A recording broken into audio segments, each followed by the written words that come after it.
नवरात्रि का दूसरा दिन माँ दुर्गा के ब्रह्मचारिणी स्वरूप को समर्पित होता है। माँ ब्रह्मचारिणी को ज्ञान, तपस्या और वैराग्य की देवी कहा जाता है। माँ ब्रह्मचारिणी को देवी पार्वती के अविवाहित रूप में पूजा जाता है। वह सफेद वस्त्र धारण करती हैं। उनके दाहिने हाथ में एक रुद्राक्ष की माला होती है और बाएं हाथ में कमंडल जिसमें जल भरा होता है। रुद्राक्ष को उनके वनवासी जीवन में भगवान महादेव को पति रूप में पाने की तपस्या से जोड़कर देखा जाता है।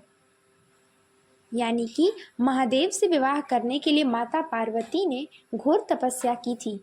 उसी स्वरूप को माँ ब्रह्मचारिणी कहते हैं। कैसे नाम पड़ा ब्रह्मचारिणी? ब्रह्मचारिणी ने भगवान महादेव को पति के रूप में पाने के लिए कठोर तपस्या की थी। इसी वजह से उनका नाम ब्रह्मचारिणी पड़ा। नवरात्रि के दूसरे दिन देवी के इस स्वरूप की पूजा होती है।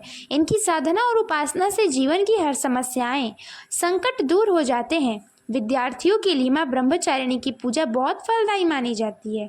माँ ब्रह्मचारिणी की कथा। पौराणिक कथा के अनुसार देवी पार्वती ने दक्ष प्रजापति के घर ब्रह्मचारिणी के रूप में जन्म लिया था। देवी पार्वती का यह स्वरूप किसी संत के समान था। एक बार उन्होंने भगवान महादेव को प्रसन्न करने के लिए घोर तपस्या करने का प्रण लिया।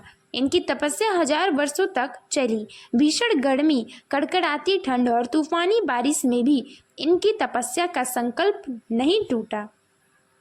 कहते हैं कि देवी ब्रह्मचारिणी केवल फल, फूल और बेल पत्र की पत्तियां खाकर ही हजारों सालों तक जीवित रहीं।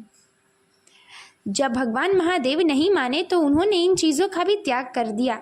इसीलिए कहा गया है अपर्णा नेक वर्णा। और बिना भोजन व पानी के अपनी तपस्या को जारी रखा। पत्तों को भी खाना छोड़ दिया और इसके कारण उनका नाम अपर्णा भी पड़ गया। एक बार देवी ब्रह्मचारिणी की इसी तपस्या से प्रसन्न होकर ब्रह्मा जी ने वरदान देते हुए कहा कि उनके जैसा कठोर तप आज तक किसी ने नहीं किया। आपके इस अलौकिक कृत्य की चारों ओर सराहना हो रही है।